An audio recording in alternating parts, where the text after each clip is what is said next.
entrevistas, felicitaciones, Bueno, y expresiones de sus hijos, además. Yo no tuve oportunidad de ver la entrevista de Paul, que me parece que ha sido extraordinaria, ¿no? Tú coincides con Paul, ¿ah?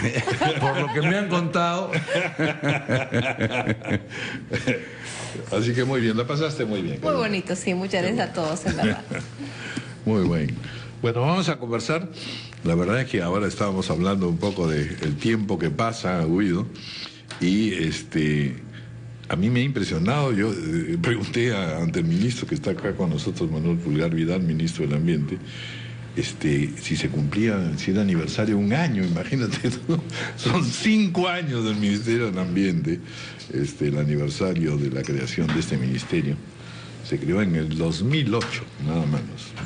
Bienvenido, felicitaciones. Muchas gracias, Raúl, muchas gracias, Cayetana y Guido, por el saludo, efectivamente. Y por su 5 años. intermedio a todos los trabajadores de este ministerio, que siempre fue una incógnita en realidad, y seguirá siéndolo. Seguirá siendo, yo creo que sí. Temas tan importantes en cartera, y siempre será materia también de consultas. Pero 5 años es un buen momento para hacer un balance. Un balance ¿no? ¿Qué se logró? ¿En dónde hubo frustraciones?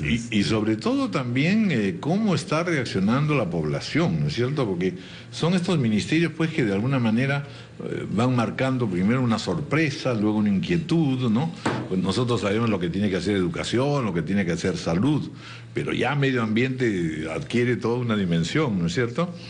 Tiene además un ministerio más normativo, ¿no?, que ejecutor. Así es, normativo y consultor. Tiene que haber permanentemente conversaciones con la población, etcétera, y es ahí pues donde efectivamente las cosas pueden enredarse si es que no se tiene alguna precisión por un lado. Bueno, por lo pronto pues usted ha dicho que no hay vuelta atrás en torno a la puesta en marcha del mecanismo de consulta previa en el país, que es un tema que efectivamente está generando entre temores, polémicas y también satisfacciones, porque en el fondo, usted también lo ha señalado. Lo importante es que aquí, en el Perú, tenemos que aceptar que se necesita un diálogo intercultural. Y en este diálogo intercultural, las subjetividades sociológicas o económicas deben quedar atrás para poder crear un clima de comprensión. Cuéntenos un poco, a ver, ¿cómo ha percibido usted este tema? Que además lo conoce de antemano y por esta razón es usted un magnífico ministro, claro. Bueno, no siendo un tema de mi sector, pero creo que es interesante siempre reflexionar sobre el tema de la consulta. Hay que recordar que teníamos muchos años de convenio 169. Cuando un país decide suscribir un convenio, lo suscribe no solamente como un acto político de confirmación del interés por un tema, sino además asumiendo que va a cumplir las obligaciones contenidas en este. Y en este convenio 169 la consulta era un elemento que estaba incorporado en el mismo. Luego empezaron, a través de algunas demandas o algunas iniciativas judiciales, algunas precisiones sobre la obligación del país de cumplir con el mecanismo de consulta. Hay que recordar que los eventos de Bagua, estos famosos decretos legislativos durante el segundo gobierno del presidente Alan García, trajeron al debate el tema de la consulta, e incluso las mesas indígenas creadas después de los eventos de Bagua pusieron de relieve la importancia de finalmente ejecutar estas obligaciones del convenio 169. Y ya en este gobierno se aprobó la ley, se aprobó el reglamento, se aprobó una guía metodológica. ¿Por qué hago esta referencia histórica? Porque el no hay marcha atrás es porque el país ha asumido obligaciones y porque el Perú tiene y ha tenido un interés en efectivamente iniciar este diálogo intercultural que, como repetiré y seguiré repitiendo, no va a ser nada fácil. Porque justamente es un diálogo intercultural, es un diálogo entre distintas visiones, entre distintas formas de mirar el futuro, de mirar el desarrollo, bajo distintas formas de mirar las actividades económicas y sus impactos. Entonces la consulta es justamente un espacio en donde se tratan de encontrar estas distintas visiones para lograr un nivel de entendimiento. Precisamente esta mañana conversábamos con Carlos Adriancén en el Económico Financiero sobre cómo esto ha generado un clima, en fin, de inquietud, de desconfianza, y que puede desalentar inversiones con todas las consecuencias que eso tiene para el país. No tendría por qué ser así si la consulta tiene un procedimiento claro, porque hay otro debate tras la consulta. ¿Es vinculante o no es vinculante? No es vinculante, lo ha dicho con claridad James Anaya, al que no se puede. pero el gobierno tendrá que explicar en su momento cuál es la proporcionalidad del daño causado y cuál el beneficio para el conjunto de la sociedad. Ahora, siempre hay eso un es factor subjetivo muy fuerte. No, porque es simplemente que participen de las ganancias, de las utilidades del proyecto. Esa es la proporcionalidad. Este proyecto va a causar un impacto en tu comunidad. Pero a veces lo reconocemos y lo vamos no se quiere participar ni siquiera del tema de las ganancias. O sea, el tema ideológico y la consulta previa es lo que preocupa. Pues fue una consulta previa objetiva en la cual lo que se dice es usted está de acuerdo o en desacuerdo y después se le hace ver a la comunidad que puede tener un beneficio en términos económicos, ¿no? Sería más sencillo, pero se comienzan a mezclar los temas ideológicos también. ¿Cómo hacer, es complicado. ¿Cómo hacer que eso no ocurra? De repente ahí está el kit del asunto de la consulta previa. Qué lindo debate. Pensé que ustedes eran los invitados y les iba a preguntar un poco más, pero han planteado varias cosas. Bueno, en primer lugar empezaré por lo que dice Cayetana. La intervención de lo ideológico no es ajeno al desarrollo de actividades productivas en el mundo de hoy. No solamente el Perú. ¿Por qué? Porque hoy día el mundo está analizando un nuevo enfoque de desarrollo. Eso es clarísimo. Yo estuve en el Foro Global de Sostenibilidad en Madrid y todos coinciden, además España en una fuerte crisis, que el futuro tiene que ser significativamente distinto a lo que hayamos venido viviendo hasta el día de hoy, que fue el lindésimo para muchos del crecimiento, casi sin límites, ¿no? Y hoy día España pasa por una crisis terrible. En esta lógica de buscar modelo de desarrollo, es que se van a plantear muchas posiciones, algunas muy razonables, y por eso me parece interesante que hayamos retomado el concepto de la sostenibilidad, algunas extremistas. Los extremos van a existir siempre. No es gratuito por ello que América Latina tenga tres bloques. Tiene el bloque de los países del ALBA con un enfoque ideológico, tiene los países de la Alianza del Pacífico y tiene los grandes jugadores que se pueden mover con comodidad de un lado u otro, como Brasil. Exactamente lo mismo ocurre en Europa. Países con una gran formación, de los más cultos como Finlandia, eligen un presidente que muchos consideran que es un extremo. Entonces, el debate ideológico va a estar siempre presente. Un segundo elemento en este debate interesante periodístico tiene que ver con si se desalientan las inversiones. Yo creo, Guido, que ahí hay un lugar común. El concepto que las inversiones se desalientan por lo ambiental o lo social, creo que es un lugar común que no tiene necesariamente una comprobación objetiva. Porque las inversiones o los inversionistas toman decisiones en función a distintos elementos o distintos factores. Yo les pongo un ejemplo, Quellaveco. Quellaveco es un ejemplo de diálogo, Quellaveco es un ejemplo de entendimiento, Quellaveco tiene una mesa de diálogo exitosa y sin embargo la empresa no ha tomado la decisión. Y ya no habría y no hay ningún factor ambiental o social que lo detenga. Probablemente está viendo números, está viendo cuál es su situación global como minera, porque tiene muchas inversiones y muchos intereses alrededor de la región y del mundo. Lo mismo ocurre con Talisman. Talisman se retira del Perú por una cuestión de una decisión de la casa matriz en función a cuestiones de rentabilidad. Entonces, yo siempre he defendido desde lo ambiental el hecho que las normas ambientales no asustan. Yo personalmente creo que las normas ambientales, bien pensadas, bien hechas, con buenos análisis costo-beneficio, son adecuadas. Claro. Y lo que sí creo es que hay que elevar el nivel de medidas de promoción a las inversiones. En eso estoy absolutamente de acuerdo. Y es lo que el presidente Humala señaló en una entrevista que hizo, creo que hace 2 domingos, en donde dijo, los inversionistas también tienen que ser atendidos. Los inversionistas no se merecen que el Estado no cumpla los plazos. El Estado tiene plazos, el Estado tiene que cumplir los plazos, y si hay algún inversionista que estima que los plazos están excedidos, tiene que tener un sitio donde sea atendido. En eso yo estoy absolutamente de acuerdo, pero eso no pasa ni por relajar la norma ambiental ni por relajar la consulta. Por eso es que digo que no hay marcha atrás. Lo que tenemos que hacer ahora es darle mecanismos operativos. Vamos a hacer una pausa y luego ya daré el comentario de un hermoso trabajo de Pablo Macera, precisamente sobre cómo compraban en la época colonial, cómo decidían una inversión los jesuitas. Y es un procedimiento que bueno, en el fondo vamos a escuchar. Hay que aplicar. Hagamos una pausa.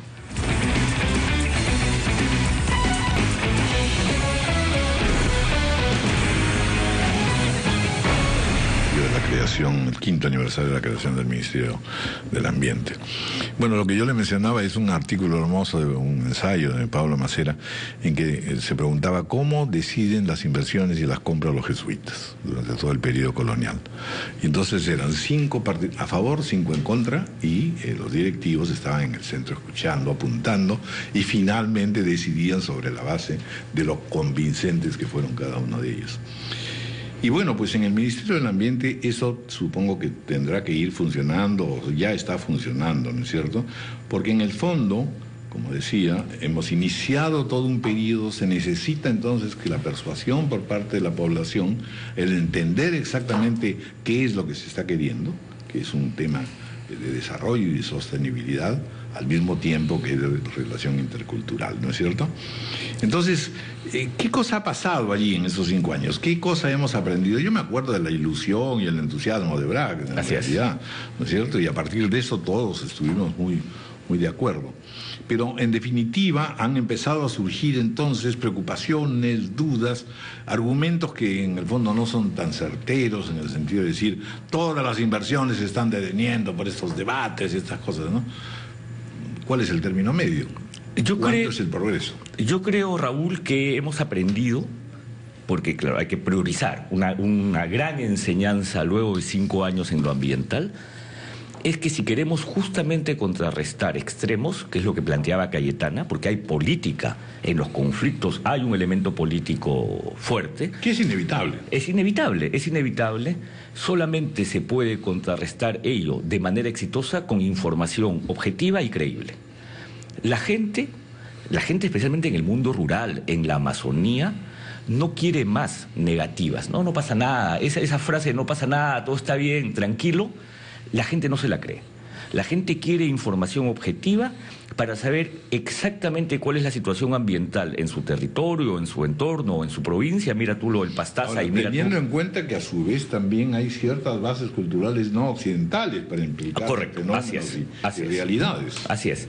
Y esa información, lo que esperan del Estado es que el Estado la devuelva, es decir, la entregue transparentemente y que en conjunto se puedan buscar las vías de solución para revertir el problema de contaminación que eventualmente existe. Nosotros en el Pastaza hemos utilizado ese mecanismo. Nosotros llevamos como Estado a un conjunto de organismos a cargo del monitoreo, hicimos los análisis, le devolvimos a la comunidad la información y es claro, ahí existe derrames de petróleo, existen zonas de chatarra abandonados en el monte, hay una serie de problemas que le dijimos a la población existe. El agua que estás consumiendo es un agua muy poco apropiada para el consumo humano y eso le genera enfermedades a los chicos. En consecuencia vamos a ver cómo lo revertimos. Y lo segundo es que no basta con dar información, sino que también hay que actuar. Y lo que uno ha aprendido, y por eso fue interesante la formación del Ministerio del Ambiente hace 5 años, es que efectivamente necesitabas a una ente ambiental en ese nivel de decisión, de Consejo de Ministros, porque es la única forma como tú puedes articular al resto de sectores, y hoy día estas mesas, Pastaza o Espinar, lo que tienen es a un Ministerio del Ambiente liderando un proceso en donde va con salud, va con agricultura, va con PCM y va con otros, porque se sabe que la solución a su vez es multisectorial. Entonces el tema de la información y el tema de resolver los problemas es, y esta es mi última frase sobre tu pregunta, lo que creo que queda meridianamente claro debe ser el rol, que es lo que la gente espera de un Ministerio del Ambiente, que sea garante de derechos. Porque el Estado debe ser garante de derechos. Y hay que eliminar esta sensación que tienen muchos, a veces justa, a veces no, pero muchos tienen esta idea de un Estado que es cómplice, un Estado que oculta, un Estado que no es capaz de decir la verdad. Que solo promete, pero luego no vuelve y no soluciona y no plantea. Nosotros hemos tenido reuniones realmente valiosas y estuvo acá hace pocos días con el APU Aurelio Chino y su hermano David, y también con el APU Santi de la comunidad de José Olaya, que es la otra cuenca del río Corrientes, y realmente, aun cuando hay mucha frustración por desatención de más de 40 años, la relación es una relación cercana, es una relación cordial, es una relación buena, es una relación de vamos a empezar a creernos mutuamente. Ahora, nuevamente, como digo siempre, eso no es fácil. Eso no es fácil porque comenzar a conocernos para empezar, ¿no? Ahora, si hoy terminara su función como ministro, esperemos que no sea así, ¿cuál sería su gran frustración? ¿Qué le quedaría como esto se debió hacer y no se hizo o no se avanzó lo suficiente? A ver, en el Ministerio del Ambiente creo que a lo que, diciéndolo de manera muy ordinaria, le falta meter diente y quisiera yo hacerlo, es a lo que es el reconocimiento de los servicios ecosistémicos, tanto del bosque como la cuenca. Y esto es un tema interesante. Nosotros no somos ni la autoridad de bosques, porque es la Dirección Forestal y será Serfor en el futuro, ni somos la Autoridad de Agua, es la ANA, ambos son el Ministerio de Agricultura. Y yo nunca ingresé al Ministerio para empezar a pelearme con el Ministerio de Agricultura, a ver si le quitaba o no le quitaba, porque eso me parece que es absurdo. Pero lo que sí me queda claro es que el Ministerio del Ambiente juega en ambos recursos un rol de reconocimiento, que hay un valor ecosistémico que tiene que ser compensado. Y para eso existen los proyectos RED, es decir, estos proyectos que permiten pagar la captura de carbono del bosque, pero no solo la captura de carbono, sino a su vez la fijación de diversidad biológica, el ciclo de agua, el mantenimiento de un conjunto de consecuencias ecosistémicas que el bosque tiene, igual con la cuenca. Eso es algo que me gustaría que el Ministerio del Ambiente haga con más fuerza, porque es necesario, porque solamente vamos a tener un RIMAC, para ponerlo en ejemplo limeño, limpio, cuando reconozcamos que hay que compensar las cosas buenas que se hacen en la parte alta y castigar las prácticas malas. Y eso tiene que estar representado en una tarifa, y no es que se trate de trasladarle al consumidor el costo, un mayor costo del agua, pero la tarifa que tiene X% destinado a la infraestructura física, X% tal, debe tener un porcentaje para compensar ese servicio ecosistema.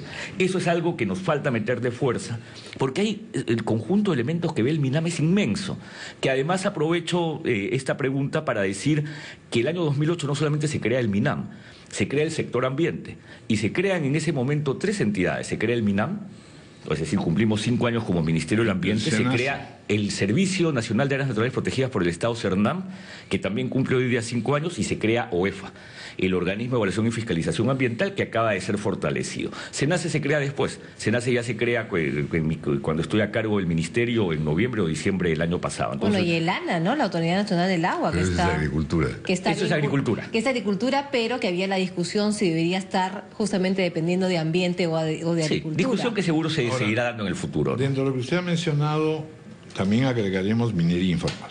Correcto. Minería ilegal, Sí. que es otra devastación. Es otra Pero ahí devastación. sí le han metido diente. Ahí hemos metido diente, no es nada fácil, sigue creciendo. El nombramiento de este alto comisionado para la interdicción es interesante. Muchos se preguntan por qué tiene que ser alguien vinculado a las Fuerzas Armadas. Bueno, puede ser buenísimo, como puede ser malísimo. En realidad el tema de dónde viene no lo hace ni bueno ni malo. Hay que verlo en acción. Pero lo que sí queda claro es que la interdicción es fundamentalmente una función con altísima coordinación policial, porque la interdicción significa ir a retirar del campo a aquellos que están en una zona prohibida o que nunca quisieron formalizarse. Pero ahí, y también ministro, ir a retirar la maquinaria. Ahí yo me quería detener en un tema. Ahí no se requiere consulta previa, ¿no? La minería ilegal entra, produce unos daños ambientales que son muchísimo mayores que la minería formal, pero ahí no hay consulta previa. Y sin embargo la población sí está con esta minería ilegal, que forma parte del problema. Porque la beneficia, de combatir, diferencia Sí, de... claro. Y entiendo tu pregunta. A ver, vamos, legalmente, no es que se necesite o no se necesite, debiera requerirse. Pero efectivamente, en la realidad, es que cuenta la con gente licencia entra, social, sí, entra. entre comillas. A mí me sorprendió, esto fue bien interesante, Cayetana, cuando hubo estos conflictos el año pasado, a inicios o finales del año 2011, por minería ilegal en Madre de Dios, que un grupo de indígenas de la zona, asociados en FENAMAT, la Federación de Nativos de Madre de Dios, de un señor de apellido Coricepa, llegó con su tocado a la discusión, y yo pensé que él iba a plantear una visión ecosistémica del APU, ¿no?, de la naturaleza en relación al bosque, y iba a pedirle al Estado que por favor expulse a estos mineros ilegales.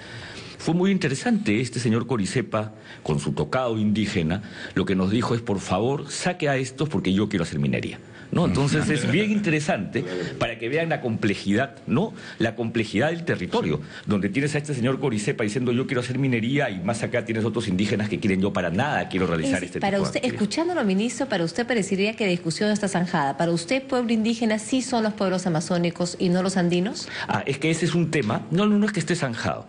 Yo, en cambio, sí le digo a los antropólogos, porque creo que la palabra zanjar es la indebida.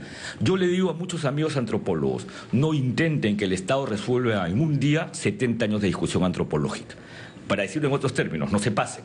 Porque lo que ha ocurrido es que efectivamente hay un conjunto de pueblos indígenas que se calculan como etnias, como familias. Son entre 14 y 17 familias lingüísticas, entre 50 y 54 etnias o pueblos indígenas. Existen, han existido. pero la organización, incluso durante el virreinato, fue una organización por comunidades. Entonces, el concepto pueblo existe y lo que tenemos son comunidades. Y hay un conjunto de elementos objetivos y subjetivos que determinan que esta comunidad, al mantenerlo, es un pueblo. Y hay otras donde hay dudas. Entonces, lo que yo siempre he propuesto es, tengamos procedimientos. No tenemos que hacer una base de datos que tenga hoy día a todos porque seguirán existiendo dudas. Ponga 2 antropólogos en este programa, estoy seguro que no se pondrían de acuerdo. Entonces, de lo que se trata es, aquel que no esté en la base de datos y que cree que debe estar, inicia un procedimiento ante el Estado, como ocurre siempre. Mira, Cayetana, pueblos indígenas en aislamiento voluntario, ley dada del año 2006, respaldada por Elian Karp, antropóloga. ¿Qué cosa dice esta ley? Para determinar la existencia de un pueblo indígena en aislamiento, una comisión de antropólogos más facultades de antropología de universidad pública y privada tienen que determinar que hay evidencias que ese pueblo existe. Si eso está aprobado, otra comisión formada por otros grupos que incluye al gobierno regional tiene que determinar el área de extensión que va a ser protegida para esta población indígena en aislamiento. Es decir, hay procedimientos. Para mí eso es lo que debe ocurrir. La discusión no la vamos a zanjar con una lista. Los antropólogos tienen distintas posiciones, los antropólogos tienen distintas visiones, el tema de lo indígena y los criterios que determinan lo indígena es complejo. No, y el peso de lo histórico también y de la interpretación sobre esta historia. Entonces lleva... Bueno, la verdad es que muy interesante este aniversario y todos estos temas. Quedan mucho más pendientes en realidad, pero a ver si hacemos un enfoque especial a propósito de esto. Porque habría que ver así como cuáles han sido las frustraciones, cuáles han sido los logros. Sí. Y creo que en materia educativa y de generar una conciencia ambiental en toda la población hay todavía un largo camino. Es lo que le iba a señalar justamente, pero eso lo dejamos para otra vez, porque en realidad de lo que se trata es de saber en estos 5 años qué ha pasado en el mundo, y usted ya ha mencionado esta reunión en Madrid, y qué es lo que esos cambios, cuánto han impactado, cuánto hemos recogido de esto, ¿no? Porque lo peor que puede ocurrir en esto es que nos quedemos también en principios inamovibles y en un conservadorismo poco conveniente. Sí, y hay muchos retos, pero quizás lo último, porque sé que estamos ajustados de tiempo, en la parte educativa, el domingo último, con ocasión del aniversario, lanzamos un programa de televisión llamado Ambiente B, que sale a las 9 de la mañana los domingos en TV Perú. Muy interesante, muy bien hecho, que no pretende ni pretenderá ser nunca un espacio de publicidad ministerial. No, es un espacio de discusión de cuestiones vinculadas al ambiente. El último fue sobre el tema de playas. Y ya incursionaremos en radio, entonces muy bien. Caeremos por acá, seguro. Muy bien. Muchas gracias y renovadas felicitaciones, ministro. Muchas gracias. 8:37 de la mañana, vamos a hacer una pausa, luego vamos a conversar con Fernando Tuesta Soldevilla, ex jefe de la OMPE, especialista en temas electorales. Pero se ha ganado usted un poco.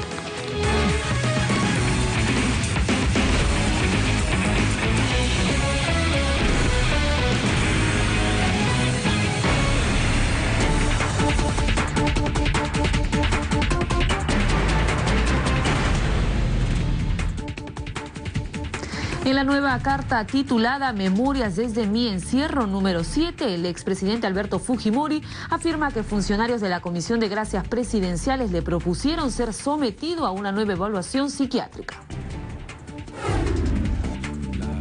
La Procuraduría Anticorrupción evalúa solicitar ante la Fiscalía la solicitud de detención preventiva contra el exministro de Justicia Aurelio Pastor por el presunto delito de tráfico de influencias.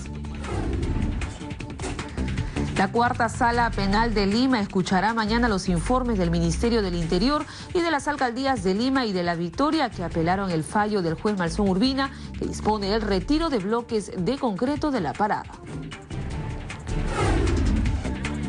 El alcalde del distrito de San Juan del Lurigancho, Carlos Burgos, fue implicado en el pago de más de 200.000 soles a una empresa automotriz de una bailarina de cumbia, según una investigación periodística. La temperatura seguirá bajando conforme nos... Lima presenta 16 grados Celsius de temperatura y una densa neblina en las zonas cercanas al litoral. No hay visibilidad clara en los distritos de La Perla, San Miguel, Miraflores, por lo que se pide a los conductores manejar con prudencia. Y en los deportes, el técnico de Alianza Lima, Wilmar Valencia, definirá hoy su continuidad o no en el equipo íntimo con la administración temporal. bastantes partidos.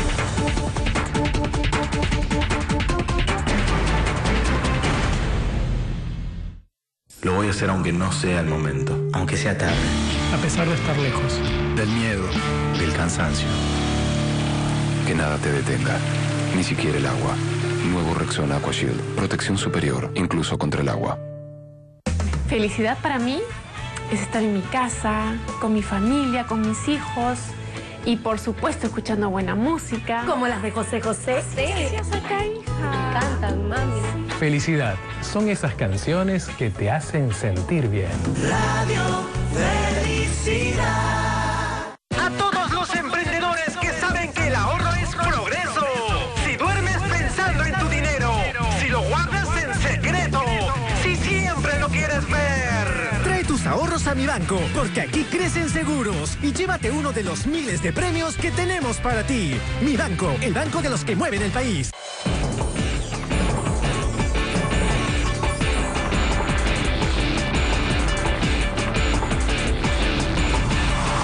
RPP Televisión.